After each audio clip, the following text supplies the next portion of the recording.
Olá, seja muito bem-vinda, seja muito bem-vindo. Nós estamos aqui em mais um episódio do podcast Educação em Destaque, o seu programa que trata sobre educação e é produzido aqui direto de Brasília por Destaque 61 Assessoria e Consultoria. E o nosso programa só é possível porque nós temos o apoio dos nossos parceiros, que eu não vou repetir porque você vai poder acompanhar aqui no nosso telão todas aquelas entidades que apoiam esse programa.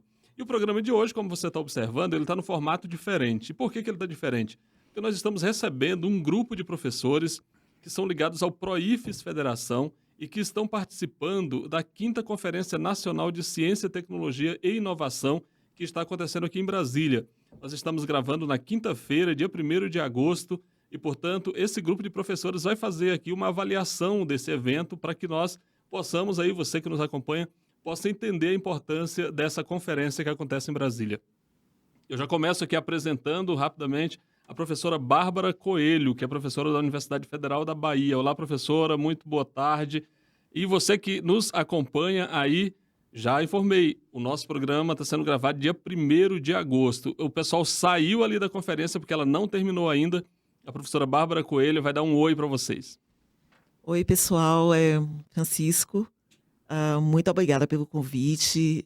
Quero saudar os seus ouvintes, né? Muito bacana essa iniciativa. E vamos aí bater esse papo. Acho que vai ser muito legal aí a gente discutir e falar e trazer algumas informações fresquinhas, né? Da Conferência Nacional de Ciência e Tecnologia. Olá, seja muito bem-vinda, professora Bárbara. A gente vai fazer aqui um diálogo aí durante 1 hora, portanto, fica com a gente. Eu estava esquecendo de uma informação muito importante. Você pode compartilhar esse conteúdo nas suas redes sociais. Pega o link aqui do nosso programa e distribui aí pelos seus grupos de WhatsApp, porque é muito importante que a gente faça com que mais gente tenha informações a respeito do que vai ser discutido aqui. Você também pode apoiar o nosso programa. Ao longo da exibição do programa vai aparecer aí na tela um QR Code, você pode escanear e aí contribuir com o que você puder para ajudar a que a gente mantenha esse programa no ar aí por muito mais tempo. E estamos recebendo aqui também o professor Enio de Deus, que é da Universidade Federal do Ceará, uma das maiores autoridades no Brasil em hidrogênio verde. Inclusive, ele falou sobre isso ali na conferência. Então, professor Enio, seu alô aí para o nosso público. Francisco, é uma satisfação grande estar aqui nesse programa, né, maravilhoso, de grande audiência, a gente tem acompanhado, né, os podcasts, e estar aqui também com você que é ouvinte desse programa. Estamos aqui saindo, como o Francisco falou, estamos saindo ali do Brasil 21 e está acontecendo a Conferência Nacional de Ciência, Tecnologia e Inovação. É uma satisfação estar aqui para trazer essas novidades. Muito obrigado, professor Enio. Mais uma vez, seja muito bem-vindo para essa conversa que a gente vai fazer aqui pelos próximos 60 minutos. E temos aqui também um baiano, professor lá de Química da Universidade Federal da Bahia. Rapaz, professor de Química, não sei vocês, mas eu, quando entrava o professor de Química na sala, eu já ficava ali, é hoje que o negócio não vai dar bom. Mas nós temos aqui um grande professor de Química, professor Jailson, que também é diretor de comunicação do PROIFES Federação. E só para deixar claro, todo esse grupo aqui, esses 3 professores, eles integram um GT, chamado GT de Ciência e Tecnologia do PROIFES Federação. Eles estão participando da conferência porque o PROIFES é um dos organizadores, uma das entidades organizadoras do evento, da 5ª Conferência Nacional de Ciência, Tecnologia e Inovação.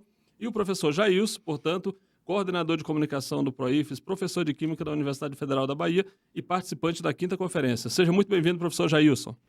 Olá, Francisco, obrigado pelo convite. Queria aqui também saudar o professor Enio, já está sendo conhecido como o hidrogênio verde humano. A professora Bárbara Coelho, que é minha colega da Universidade Federal da Bahia, é de outra unidade, mas é da mesma instituição federal.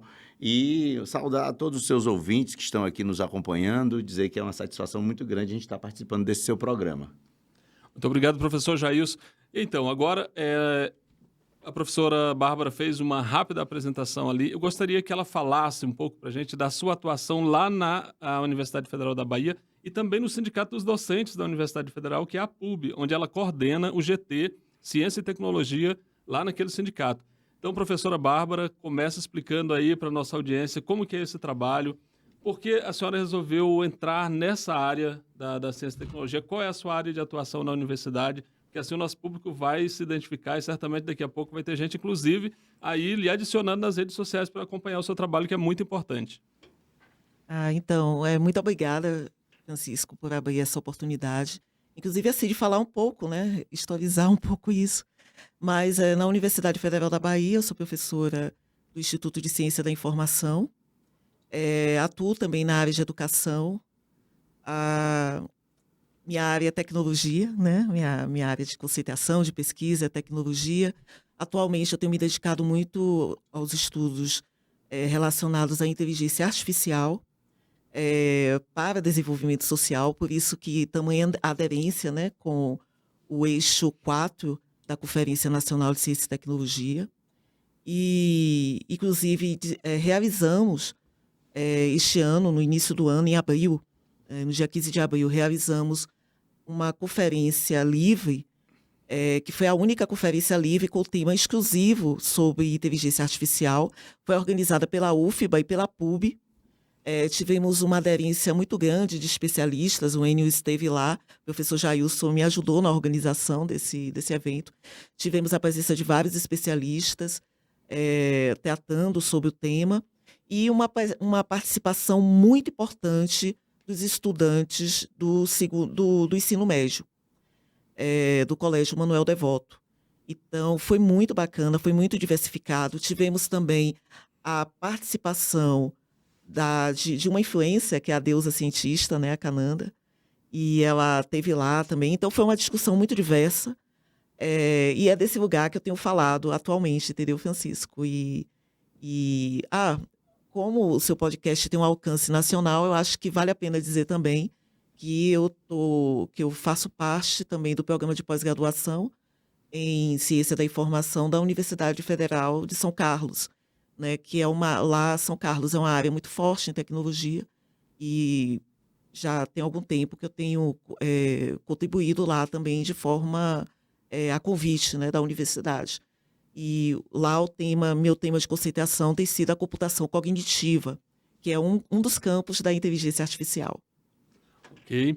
Então, quem quiser, inclusive, seguir a professora Bárbara aí nas redes sociais, já passa o seu @ aí no Instagram para que as pessoas possam seguir. E quem tiver interesse, de repente até apresentar um projeto aí para ter a sua orientação, quem sabe, não é? Então, por favor, passe o seu @ aí para o nosso público. É uma honra. E quem quiser estar em contato, pode estar em contato comigo, com o Francisco, a gente tem uma interlocução muito boa. Então, o @ é o Profa Bárbara Coelho. Profa Bárbara Coelho, pronto. Para todas as redes. Ok, pessoal, todo mundo seguindo a professora Bárbara Coelho. E com relação ao nosso convidado aqui, o professor Enio. Professor Enio, qual é a sua área de atuação na Universidade Federal do Ceará?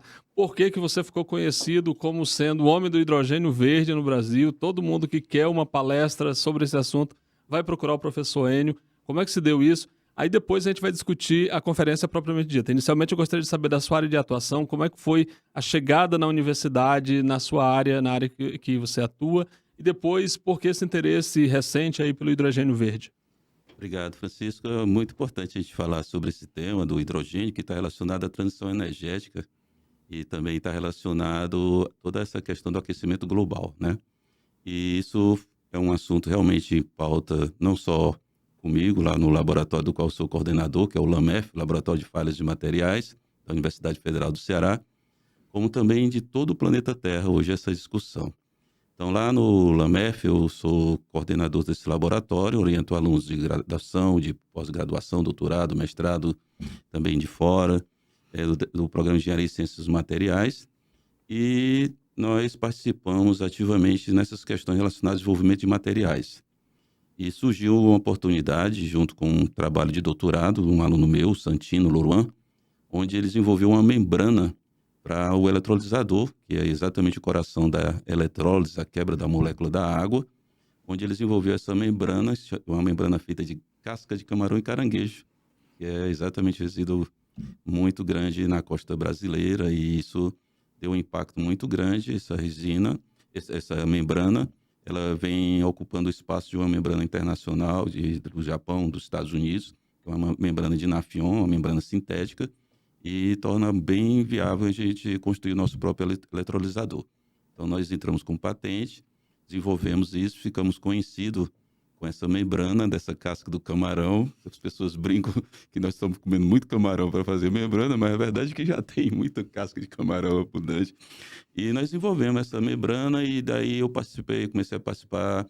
O governo do estado do Ceará, ele é muito ativo, um dos mais ativos com relação a essa questão do hidrogênio. Nós temos mais de 40 acordos de cooperação internacional hoje, junto com o CIP, que é o Complexo Industrial do Porto do Pecém, com integração direta com o Porto de Roterdã. Então, aquela região ela passou a ser muito interessante na produção do hidrogênio verde, porque ele é feito a partir dessa energia limpa, que vem da energia eólica, energia solar. E isso, o Nordeste ele é muito abundante. Toda essa costa ali do Nordeste é importante a gente trabalhar nessa questão do hidrogênio verde, que tem outras cores também relacionadas à emissão ou não de carbono. Então, foi isso que fiquei conhecido, né, como o Charles coloca aqui, o homem do hidrogênio verde, né, dando essas palestras e com palestras e tudo. Agora mesmo vou dar uma palestra lá no FIEX Summit, lá no Ceará, que é um dos maiores eventos do Brasil na área de hidrogênio, né? E é isso, essa contribuição que eu tenho dado, orientações e tudo com relação ao hidrogênio verde. Então, vocês estão vendo aí que a casca do camarão e a casca do caranguejo está jogando para cima aí o estado do Ceará, o professor Enio, lá da Universidade Federal. Importante a gente ter claro, gente, a universidade pública, a universidade federal, fazendo pesquisa de qualidade para impulsionar o desenvolvimento do país. E aí, então, professor Jailson, e você lá na Bahia, rapaz, o que você faz por lá? Como é que você chegou na universidade? Você é do interior, você é da capital, como é que você chegou? Você mora em Salvador? Fala aí da sua vida pra gente, porque daqui a pouco a gente vai explorar muito mais. Olá. Então, Francisco, você já começou falando que a química é uma ciência tida como difícil, né? Hermética. E, de fato, o problema que a gente levanta, eu sou professor de química, dou aula de química desde 97, trabalho com formação de professores e atualmente atuo na área de filosofia da química. E nas minhas investigações, eu cheguei à conclusão de que a química é uma ciência relativamente fácil, mas ela é hermetizada por grande parte dos professores que não estudam o componente pedagógico da química. Então, uma química que é feita em laboratório, que a gente citou aí 3 ou 4 coisas da química.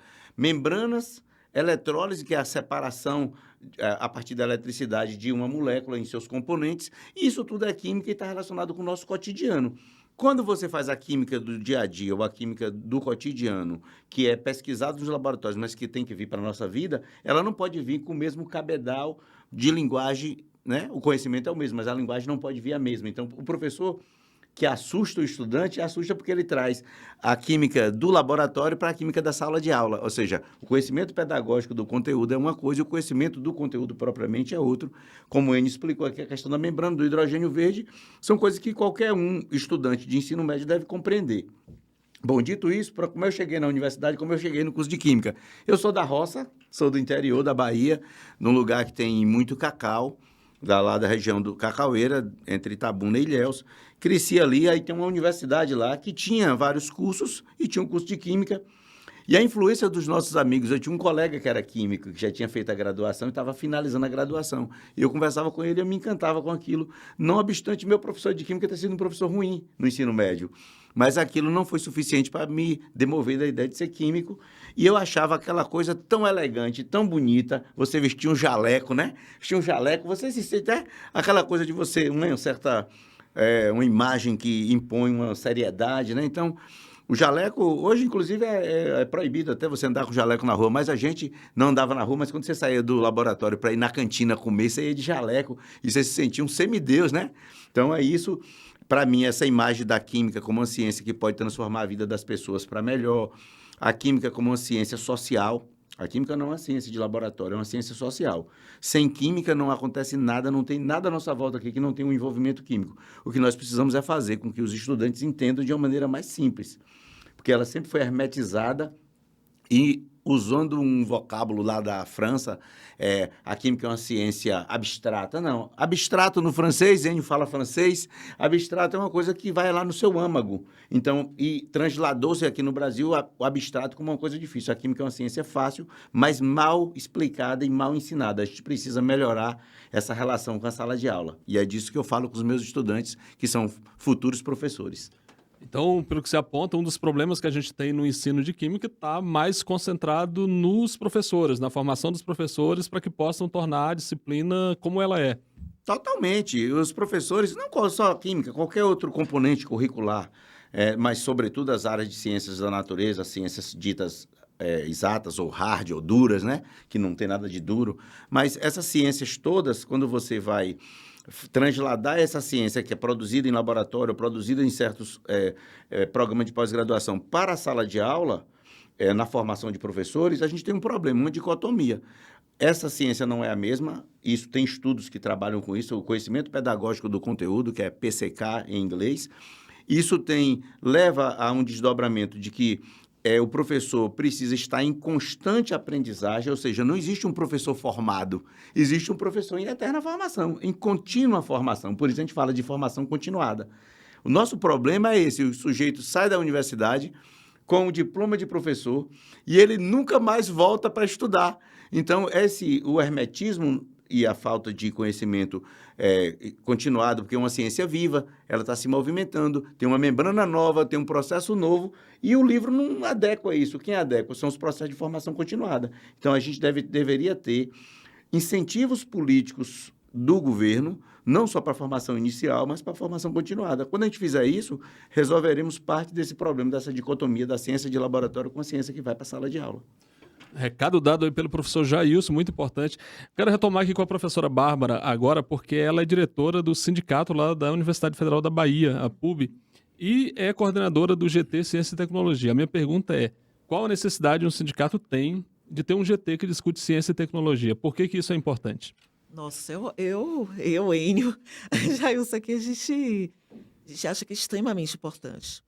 Principalmente porque fica muito, acho que os meus colegas concordam comigo, que fica muito assim, existe um pouco no senso comum da própria vida, da academia, dos professores, dos cientistas, de que o sindicato está descolado da discussão da ciência, ou que a ciência não depende de determinados resultados do qual o sindicato luta por eles. Então, ter um GT de ciência e tecnologia nos sindicatos, e aqui no caso da federação, é extremamente importante, porque a gente faz essa discussão. E aqui, como foi colocado aqui, tanto por mim e pelos colegas, nós fazemos pesquisa, nós estamos à frente de sindicatos, na diretoria, como no caso deles, à frente das diretorias aqui da federação, mas tem todo um trabalho acadêmico, científico, né, envolvido nisso. A gente faz pesquisa. Eu coordeno o laboratório, Enio coordena o laboratório, Jailson é vice, né, vice-líder do LTI. Então, a gente assim, entende que unir essa discussão e, por exemplo, estar aqui representando a federação, representando os sindicatos aqui na Conferência Nacional de Ciência e Tecnologia é extremamente importante, porque a gente está tendo o diálogo, está vendo em primeira mão, inclusive as propostas que vão para o desenvolvimento da ciência e tecnologia nacional. A gente ficou 14 anos sem ter, né, essa conferência. Então, a gente está tendo o momento agora de poder discutir, né, Enio? Tudo isso, de se envolver nessas propostas. Então, ter os movimentos sociais, os sindicatos, as federações, nessa discussão, pelo viés, pelo olhar de quem pesquisa, de quem faz ciência, é extremamente importante.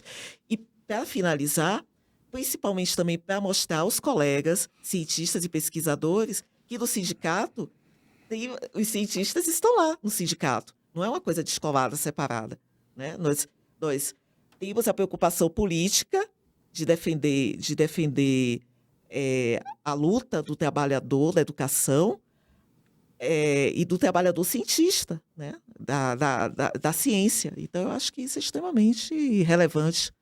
Eu ficaria horas e horas aqui elencando, sabe, Francisco? Mas eu acho que os colegas aí podem contribuir com isso também. Não, é muito importante da forma como você colocou, para que a sociedade entenda que o docente ele não é apenas um professor, ele é um cidadão, não é, que se interessa pelo conjunto das ações desenvolvidas no Estado. Então, a ciência e a tecnologia são meios sem os quais um país não se desenvolve. Exato. E se o pesquisador não está envolvido, quer dizer, não faz sentido, né?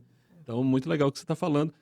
E o professor Enio, você coordena o GT Ciência e Tecnologia dentro da federação. A professora Bárbara coordena lá na PUB e você coordena na federação. Como é que é esse trabalho? Como é que os sindicatos se integram a isso? Como é que os interessados, pesquisadores, podem compor esse GT?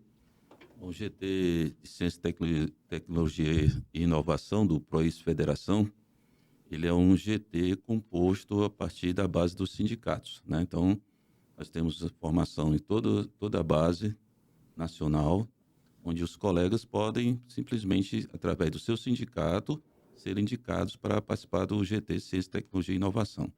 Nós temos reuniões constantes, onde nós discutimos as pautas mais variadas, desde a questão, por exemplo, do FNDCT, que foi uma luta grande nossa, batalha grande desde o início, contingenciamento e tudo mais, a fundação do ICTP.br. Naquela época a gente estava lá junto com toda a academia, as personalidades da ciência, tudo integrado, e nós defendemos ali junto o FNDCT, defendemos a pauta da ciência, a questão das bolsas dos alunos, toda essa questão que tem levantado, o PROIS tem estado junto, e junto com todos esses professores que integram toda a base, que são indicados pelos seus sindicatos federados. E aí, como é que o PROIFES chegou nessa condição de ser um dos organizadores, uma das entidades organizadoras dessa 5ª conferência?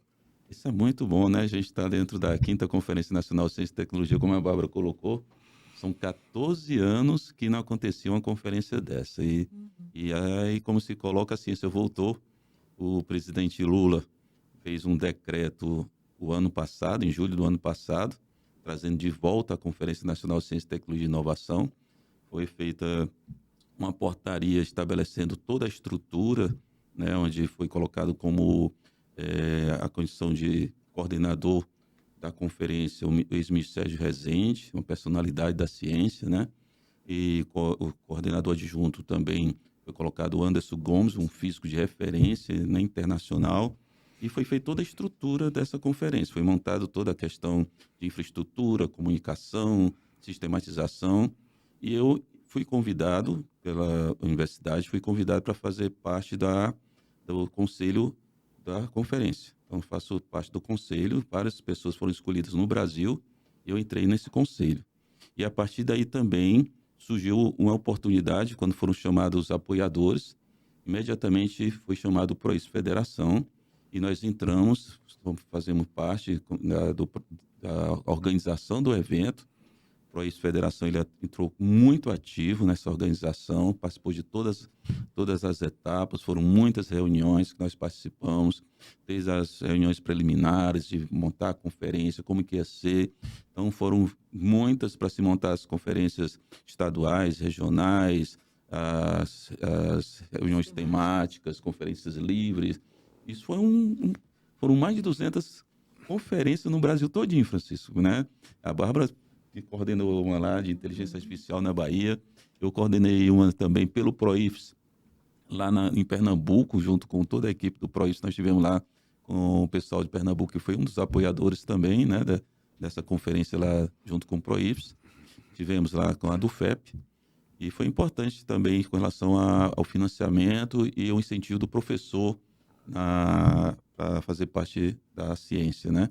Também fui coordenador de uma reunião temática, foram 18 no país, e ficou nas minhas mãos essa organização de fazer uma reunião temática de energias renováveis do Brasil, fazer acontecer lá no Ceará. Foi muito bom, porque todo esse pessoal da ciência estava lá, Ricardo Galvão, o pessoal do QNEM, todo o pessoal, o Sérgio Rezende, e deu uma repercussão grande essas de energias renováveis, até o ponto que eu também fui convidado para ser coordenador da reunião da 5ª Conferência Nacional aqui em Brasília, agora que está acontecendo, onde eu apresentei um painel lá muito importante sobre transição energética. E foi muito bom, porque trouxe toda a integração. Nosso GT, que é totalmente envolvido e ocupado com as questões da ciência, né? A gente realmente tem uma ocupação com isso, uma preocupação com a ciência nacional. Agora mesmo estão falando aí em CORS, e nós já vamos nos articular, viu, Bárbara? Viu, Jailson? Nós já vamos articular, porque vai ter já, você deve ter ouvido já falar dos CORS que vão ter aí, né? E a gente já está preocupado, já conversando com todo o pessoal, como é que a gente vai se articular e vamos trabalhar com relação a sempre ter o financiamento. Então, muito importante essa participação nossa, estamos juntos. Foi mais ou menos assim, Francisco, que nós entramos, participamos, estamos juntos no apoio PROIS Federação, sempre esteve junto nessa conferência, sempre participou, sempre mostrou interesse pela ciência. Isso não nasceu da agora, isso foi um trabalho feito por nós, nosso GT de Ciência e Tecnologia, que mostrou esse envolvimento e o reconhecimento de tal questão que nós acabamos participando da Conferência Nacional de Ciência e Tecnologia. Muito importante. E, professor Jailson, recentemente, hoje, só para deixar claro, nós estamos gravando esse programa no dia 1º de agosto, portanto, está acontecendo a 5ª Conferência Nacional de Ciência, Tecnologia e Inovação. Mas no mês passado, vocês aqui, os três, inclusive, estiveram em Belém do Pará, participando da reunião da SBPC, né? 75ª, né? 76ª. 76ª reunião anual da SBPC, lá em Belém do Pará. E você estava à frente, inclusive, desse grupo que foi a Belém. Gostaria que você falasse do que foi discutido naquela reunião, qual a importância da presença de vocês ali e de que modo aquilo organiza a participação de vocês aqui na conferência. São coisas que estão concatenadas, né, Francisco? Essas coisas não são separadas. Quando a gente fala, por exemplo, as entidades, obviamente, a SBPC, a Sociedade Brasileira para o Progresso da Ciência, que é presidida pelo professor Janine, que tem um conjunto de entidades que participam dela. A gente faz questão de estar todo ano presente, nós somos afiliados, sócios da SBPC, e tem 3 coisas que estão encadeadas nesse núcleo aí. Tem a SBPC, tem a 5ª Conferência e tem a COP. Essas 3 entidades ou atividades que são relacionadas com a ciência, com outras entidades por trás, a SBPC organizou a 77ª, mais conhecida como 76. O Ministério da Ciência, Tecnologia e Inovação organiza a 5ª Conferência, e a COP, que vai ser organizada por vários ministérios, tem um sentido nisso. A gente recupera essa ideia de que o desenvolvimento nacional tem que passar pela ciência e tecnologia. Não existe país desenvolvido com a tecnologia abaixo. Aliás, é uma medida, não sei se as pessoas sabem, mas é uma medida do desenvolvimento científico e tecnológico do país, o consumo de ácido sulfúrico. Você mede o desenvolvimento de um país pela quantidade de ácido sulfúrico que esse país consome, porque está na base de todos os produtos que são feitos. Tintas, qualquer roupa, vestimento, tudo tem, em alguma parte da sua cadeia produtiva, o consumo de ácido sulfúrico. Então, é uma medida da tecnologia envolvida no país. Quanto mais ácido sulfúrico consome, mais tecnologia de base tem instalada. E como que o Brasil está aí nessa tabela? O Brasil não é um país ruim, mas também não é bom. Não tá no meio. Quase todos os índices que a gente mede, o Brasil fica ali no meio do caminho. A gente está agora fazendo um esforço financeiro. O governo Lula tem uma clareza muito grande. A importância de a gente ter um governo como o governo Lula é nesse sentido, porque tem uma clareza muito grande. Ontem, Bárbara depois pode falar mais disso, porque Bárbara é da área dela, foi lançado o Plano Estratégico de Desenvolvimento de Inteligência Artificial Brasileira. Já tem volume de recursos, depois a professora Bárbara pode falar com muita pertinência desse tema, que é o tema que ela domina e que é a área que ela atua, mas a gente retoma, não é à toa que o tema vem, a ciência voltou, mas a ciência não voltou sozinha, a ciência volta. Depois eu vou fazer eu estou fazendo uma digressão aqui, mas juntar com essas 3 coisas que eu falei, da COP, da SBPC e da 5ª Conferência. A ciência voltou com a ministra mulher da Ciência e Tecnologia. A ciência voltou, ontem nós estávamos participando, eu e Bárbara participando de uma mesa que falava sobre mulheres na ciência. Eu tenho uma filha de 4 anos e ela disse que ela quer ser cientista. Ela se espelha em mim e na mãe, que é uma estudiosa também, que é geógrafa. Já que você fez esse recorte, só para pontuar mesmo, uma mulher nordestina e negra, né? É uma mulher de Pernambuco, foi prefeita lá de Olinda. Quer dizer, não é qualquer cientista, não é qualquer... É uma mulher que está ali à frente de um ministério importantíssimo, com uma capacidade de organizar o caminho que o Brasil vai trilhar nos próximos 30 ou 40 anos do desenvolvimento científico e tecnológico para a vida das pessoas. Bárbara falou disso, que não existe desenvolvimento científico e tecnológico para os ratos de laboratório. Isso tem que refletir na vida, na qualidade de vida de cada cidadão e cada cidadã. Então, ter uma mulher à frente tem uma diferença muito grande. E falar das mesas que a gente discutiu e debateu, por exemplo, essa questão do hidrogênio verde é importantíssimo. A gente diz, olha, a transição energética, e eu falei sobre isso lá. Enio lembra que a transição energética não pode ficar na custa do trabalhador. Então, voltando àquela questão que a gente tem uma relação com o sindicato, nenhum intelectual pode ficar a par dos problemas que a sociedade enfrenta, que a sua nação enfrenta, que o seu país enfrenta. Então, a gente tem 3 entidades, a SBPC, a conferência a partir do Ministério da Ciência e Tecnologia, e a gente tem a COP, e essas 3 coisas têm que desenvolver o país para um único caminho: melhorar a vida das pessoas, melhorar a capacidade nossa de interferir nos destinos do mundo, porque o mundo está precisando do Brasil, e não é só porque a gente tem a Amazônia, que como era no passado, porque a gente tem capacidade de aglutinar cientistas e fazer a transformação social pela ciência, e não contra a ciência. Eu, que sou químico, vivi o tempo todo nesse dilema de a química ser uma ciência contra a humanidade, né? A química sempre foi uma ciência do mal. Você produz uma bomba, você produz um artefato, mas a gente não tem saída, não tem como mitigar os nossos problemas, inclusive os ambientais, se não for pela ciência. É por isso que a gente está aqui, por isso que a gente participa dessas entidades, desenvolvendo esse nosso conhecimento, o cabedal de conhecimento que a gente tem na universidade, no sindicato, para a sociedade. Muito bem, já passando a bola aqui para a professora Bárbara novamente, em uma reunião recente, inclusive, do presidente Lula com os reitores das universidades, né, ele cobrou ali dos reitores, foi uma cobrança que nem foi tão discreta assim, digamos, de um plano, né, de ação aí voltado para a questão da inteligência artificial. Ele falou que viaja pelo mundo, esse assunto é um assunto, evidentemente, né, no mundo todo mundo tratando sobre, e que o Brasil não tem tido ainda uma participação ativa nessa discussão, e ele cobrou ali dos reitores. Pelo que a gente ficou sabendo, e eu estive lá na abertura da conferência, a gente viu que entregaram, então, um texto, um plano ali, né? Pode ser que ainda não esteja completo, como deve ser, mas, enfim, já tem ali um rumo para onde se quer levar essa discussão sobre inteligência artificial aqui no Brasil. Gostaria que a senhora falasse sobre isso, como é que foi a construção desse documento, como é que o presidente recepcionou esse texto, enfim, o que a gente tem a falar a partir de agora sobre inteligência artificial.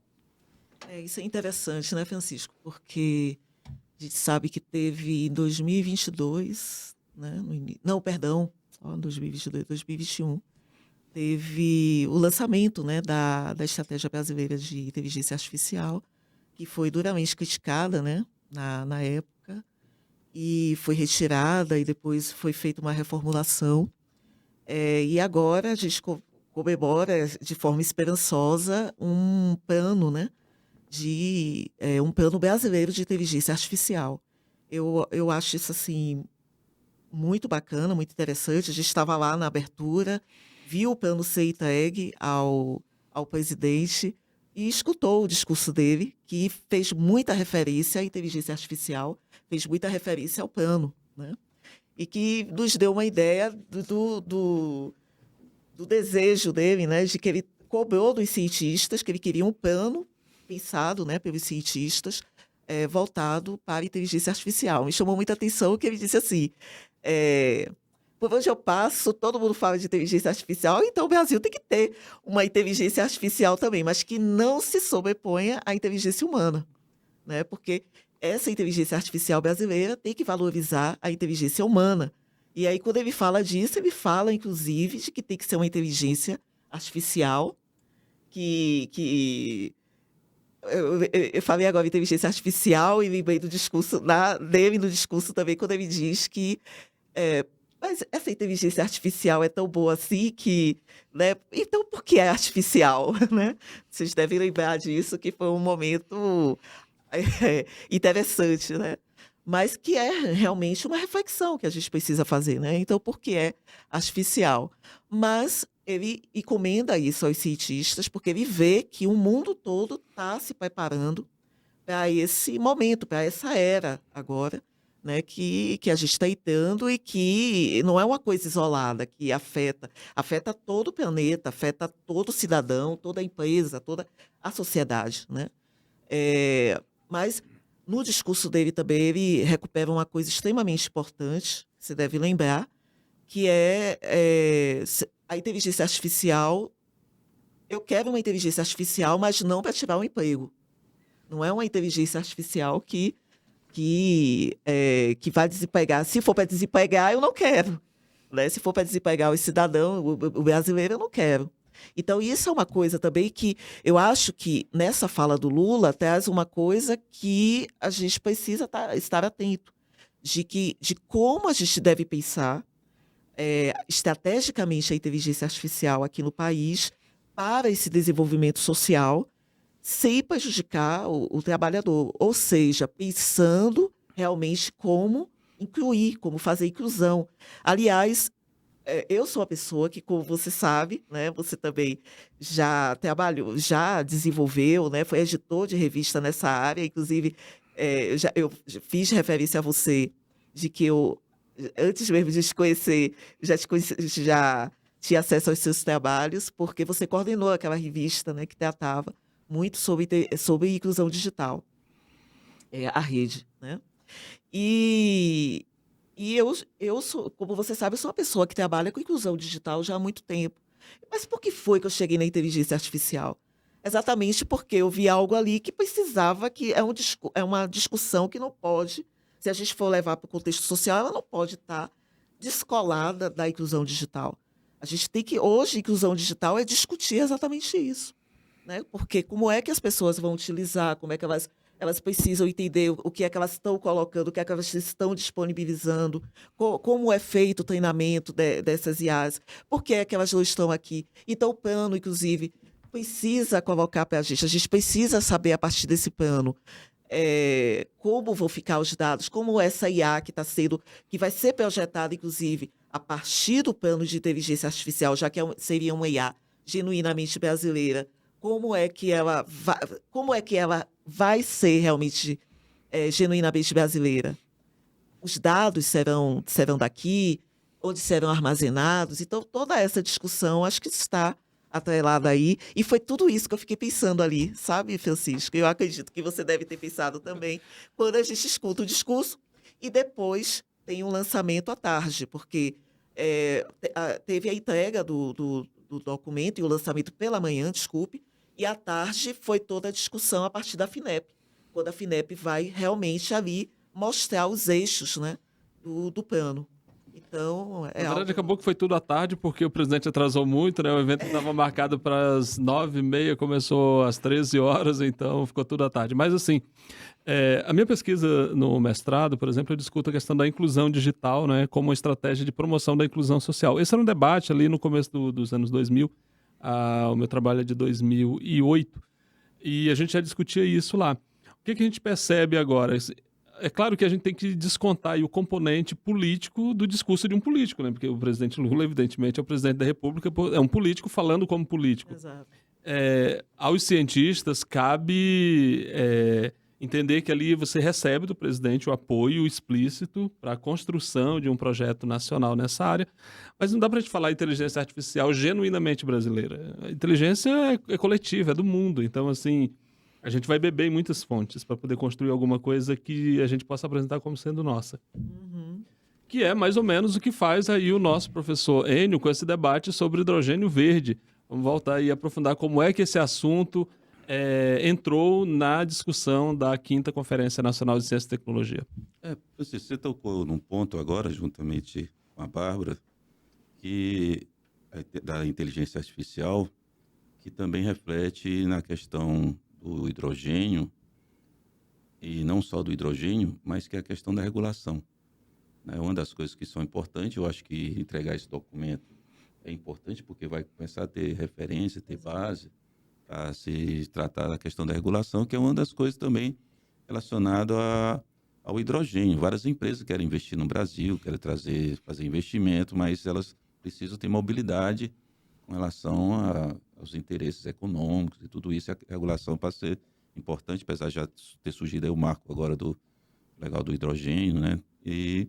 Mas essa é uma questão importante, a questão da regulação. O hidrogênio verde, ele entrou na conferência pela questão da transição energética. Nós estamos tratando a 5ª Conferência Nacional de Ciência, Tecnologia e Inovação com o tema o Brasil para um país sustentável, aliás, um país justo, desenvolvido e sustentável, né? E então entra toda a questão de sustentabilidade. E o hidrogênio está dentro dessa questão de sustentabilidade, quando você fala da transição energética. Por que o hidrogênio passa a ser importante? Porque ele é um dos vetores, é um dos elementos que você pode trabalhar nessa redução do aquecimento global, né? Existe um tratado de Paris, foi feito lá, vários países no mundo se organizaram para ter uma redução da temperatura da Terra nos próximos anos, e o hidrogênio entra como um dos facilitadores, não é o único que vai ter. Lógico que você tem o hidrogênio verde, o que se trabalha na questão de ter o hidrogênio mais puro, né? Procurando ter o hidrogênio mais puro, mas você pode obter o combustível de hidrogênio também com emissão de carbono, que é o hidrogênio cinza, o hidrogênio azul, e onde o hidrogênio azul você consegue captar o hidrogênio, o gás carbônico, né? Existe, então, o que se está correndo atrás é dessa questão do aquecimento global. Você viu o que aconteceu no Rio Grande do Sul, o que é que tem acontecido aí, por exemplo, lá no Pantanal. Tudo isso é voltado às questões climáticas, aquecimento, e é isso uma das coisas que estão entrando. Também entra a questão da Amazônia, a questão de você tratar toda aquela região, que é um celeiro importante para o mundo todo, né? Um pulmão para o mundo hoje, e você vê toda essa questão dali de você trabalhar com a questão, não só a questão climática, mas também toda a questão que está envolvida ali num Brasil que trate com equidade todas as pessoas, todos os sistemas, que seja, como se diz, um Brasil justo, né? Isso é importante, você levar em consideração dos povos que estão ali, das pessoas que sempre trataram das suas culturas e tudo isso. Então, o hidrogênio verde, ele entra, o painel que eu participei, ele entrou na reunião temática lá no Ceará, que foi uma reunião muito interessante, porque envolveu 4 pontos estratégicos nessa questão das energias renováveis, que foi a fusão nuclear, e dali foi muito importante trazer os cientistas de fusão nuclear nessa questão lá no Ceará, porque eles se encorajaram a dizer, não, nós podemos fazer uma energia limpa também, fusão nuclear também, né? O pessoal fica apavorado com aquela questão de Chernobyl, todas aquelas coisas que acontecem e tudo mais, mas isso aí hoje já foi superado, toda essa questão. Então eles se entusiasmaram, imediatamente fizeram uma reunião temática sobre a fusão nuclear, a energia nuclear, e isso foi muito importante, porque surgiu lá no Ceará, surgiu nessa... Estavam aqui também. Estavam aqui Teve uma reunião, mesa, né? Teve uma mesa que eu acompanhei, que é um tema que me interessa por várias questões. O tema de discussão, inclusive, de fusão nuclear, inclusive falando do hidrogênio verde, que a melhor maneira de produzir hidrogênio verde é usando a fusão nuclear. Produção de hidrogênio usando fusão. Então, isso, energia eólica, fusão nuclear, energia solar e o hidrogênio.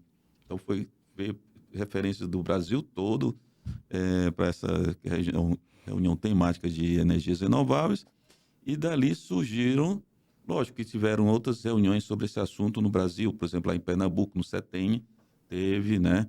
A própria Universidade Federal de Pernambuco tratou dessa questão, fizeram conferência livre também lá, o professor Florival, que esteve na mesa com a gente também, né? E foram várias pessoas que estiveram ali, a professora diretora da COP também, a Suzana Kahn, estava com a gente na mesa, professor também, professores de referência estavam ali com a gente, da Bieólica, do Grupo GESEL, o professor Nivaldo de Castro, um grande amigo nosso. Então, estava ali discutindo toda essa referência. Aqui nesse debate, discutimos bastante, trazendo, porque a conferência é o seguinte, o que é que foi feito na portaria?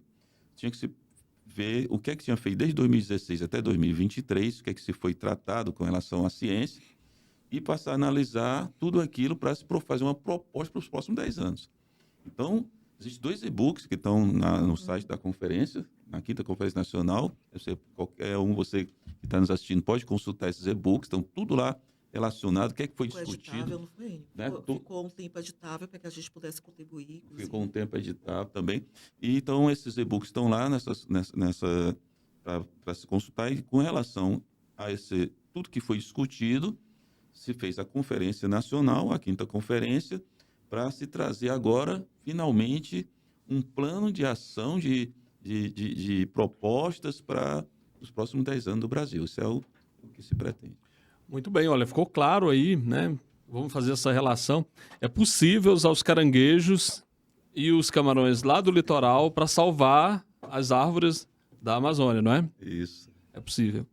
Então é isso, essa é a pesquisa, isso é o Brasil aí mostrando caminhos para a gente superar essa situação que o mundo se encontra, é um aquecimento global, por isso o nome é global, não é um problema apenas nosso, é um problema que afeta o mundo todo. A gente tem situações mais dramáticas, como essa acontecida recentemente no Rio Grande do Sul, mas situações de menor impacto, não é? Mas não menos destrutivas, a gente tem acontecendo agora na Amazônia, a gente tem isso no Pantanal, como o professor fez referência, a gente tem uma parte do Nordeste brasileiro que está virando deserto, Sim. a gente tem aqui o Centro-Oeste sendo destruído, então assim, a gente tem, o Brasil é um país continente, né? A gente fala sempre isso, é um país muito grande, e aqui a gente tem todas essas mazelas, e elas estão presentes no mundo em diferentes escalas, mas estão presentes e a gente precisa estar atentos a isso. Então, professor, você queria completar? Não, mas é isso mesmo, Francisco. Assim, o que a gente está vendo, isso aqui é uma oportunidade de não só a gente tratar, por exemplo, a questão do hidrogênio. Porque vamos produzir hidrogênio, o mundo está precisando do hidrogênio. Mas o que a gente está falando aqui, a Bárbara, o Jailson, a gente falando aqui em termos de pesquisa, é que nós temos que desenvolver a nossa tecnologia nacional. É uma oportunidade, com tudo isso que nós estamos vendo, desenvolver a nossa própria tecnologia, iniciar, já que a questão global está trazendo essa... vamos fazer o hidrogênio verde. Então, é uma oportunidade de a gente criar reservatórios, criar eletrolisadores. O mundo também está correndo atrás. E essa é a época do Brasil também entrar em ponta, a inteligência artificial, todas essas questões da gente trabalhar também na nossa própria tecnologia. Professor Jailson, meu caro, faça uma avaliação para a gente. Agora a gente está caminhando aqui já para o final do nosso bate-papo, que, aliás, depois eu vou querer fazer uma conversa individual com cada um de vocês aqui em programas aí no futuro, porque acho que há muito que discutir sobre esses assuntos que nós levantamos aqui. Hoje foi só para estimular a nossa audiência e depois pesquisar para saber quem são vocês. Eu faço uma avaliação do ponto de vista político da conferência. Ela trouxe aí mais de 2.000 delegados, né? Quer dizer, um evento muito grande, com uma programação extensa. Politicamente, como que se avalia esse evento? Bom, Francisco, eu sou entusiasta da troca de saberes, né? Senão não estaria na sala de aula, não seria professor, né? Então, eu acho que a gente está num eventos dessa natureza, tem essa conexão, nós fazemos conversamos agora pela manhã com o Janine, conversamos ontem com o professor Olival Freire, que é diretor de Ciência e Tecnologia do CNPq, conversamos com Denise, que está na CAPES, fazemos várias articulações, e essas articulações, elas têm um objetivo, que a gente, nessas trocas, a gente aproxime cada vez mais grupos que, em tese, estariam separados. Um sindicato, uma federação de sindicatos, é um grupo separado da ciência. A gente aproxima para dizer, olha, a preocupação com... Já que o aquecimento global, por exemplo, né, um tema que eu trabalhei nas minhas pesquisas de química ambiental, o aquecimento global atinge desigualmente as pessoas. É global, mas ele atinge desigualmente. Atinge os pretos, os periféricos, atinge o subúrbio diferente, atinge os grandes centros de maneira desigual.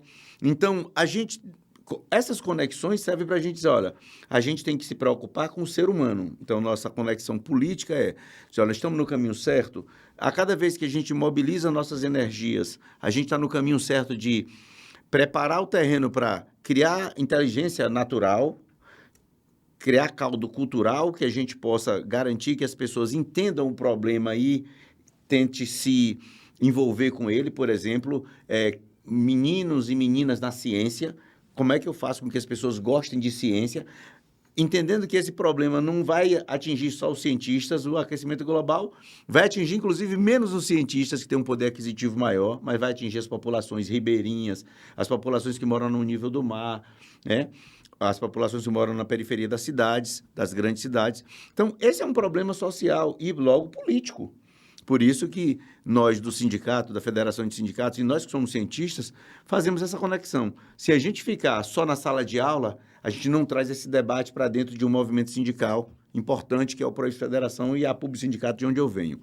Ou perde a oportunidade também de contribuir, porque é uma proposta, né? De contribuir com Ele essa colocou há agenda. 10 anos, exato. Agenda. E o outro lado é que a gente pode, com a nossa capacidade de conexão dentro das próprias universidades, a gente sensibilizar mais gente, a gente coordena atividades que a gente leva a ciência para as pessoas que, no sentido mais amplo, socializar um conhecimento que foi socialmente construído. Então, a ciência é cultura. Então, o que nós fazemos aqui, ouvindo e dialogando, é para dizer, olha, isso tem que ser apropriado por um maior número de pessoas.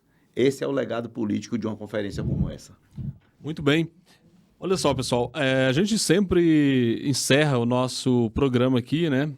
Sexta-feira, caminhando aí para o final de semana, pedindo aos nossos convidados que deixem dica de leitura ou de uma série que assistiu e que acha que vale a pena indicar, ou até mesmo de um filme que você viu e que vale a pena indicar para quem está nos acompanhando aqui, ter uma opção aí no final de semana. Então agora a gente vai fazer o caminho inverso, a gente vai começar com o professor Jailson, depois o professor Enio, depois a professora Bárbara.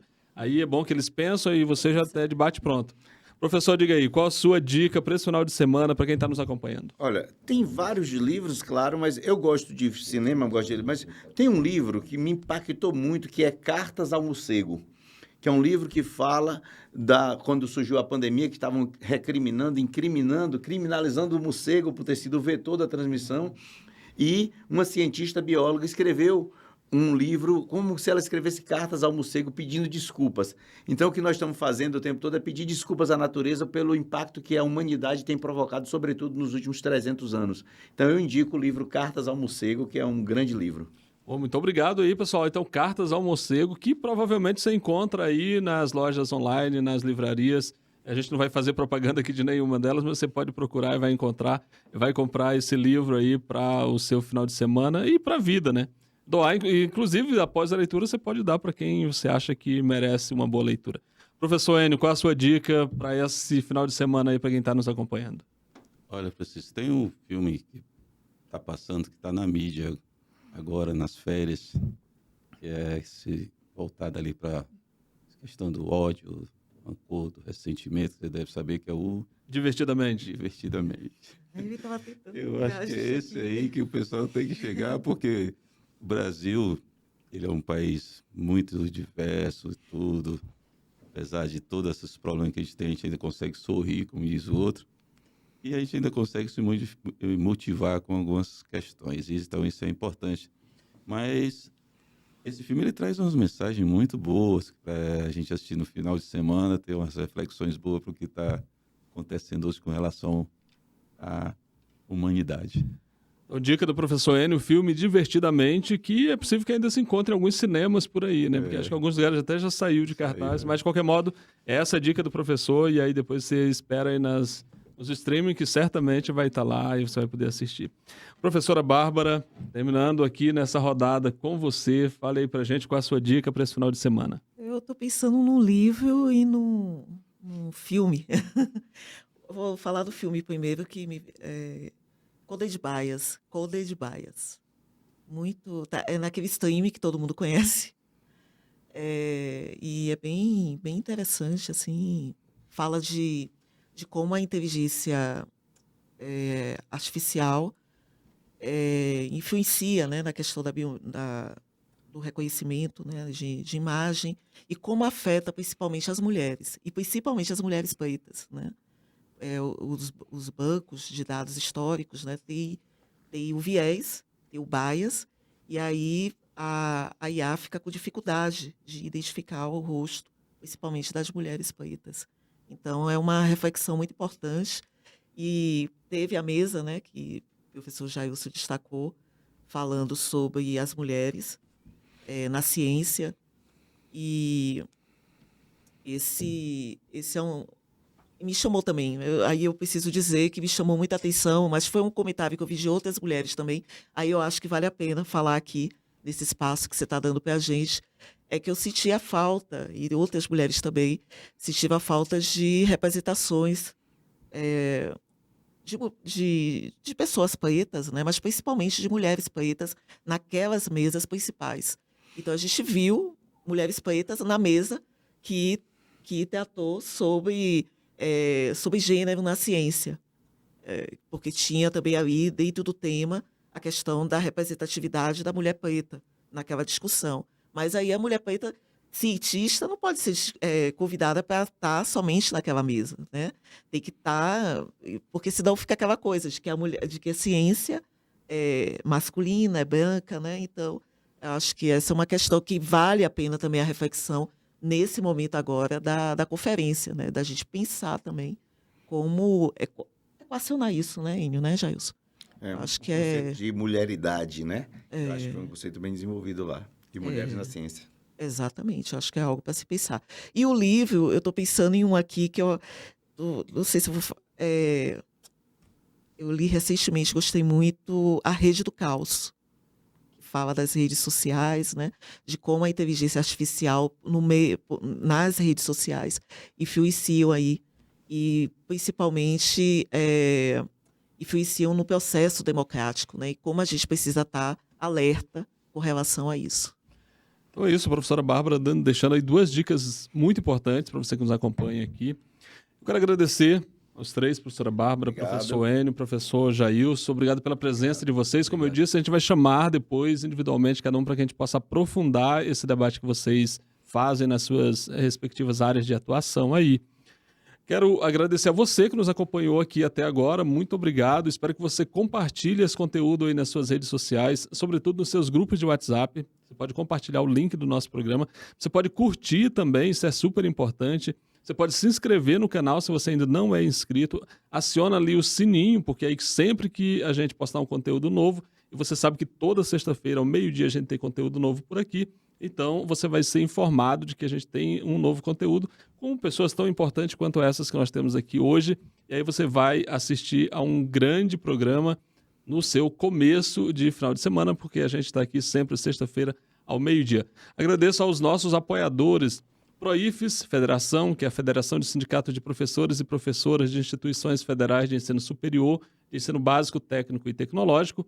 Agradeço também ao ATENS Sindicato Nacional, é o Sindicato Nacional dos Técnicos de Nível Superior das IFES. Agradeço também a CNTE, Confederação Nacional dos Trabalhadores em Educação.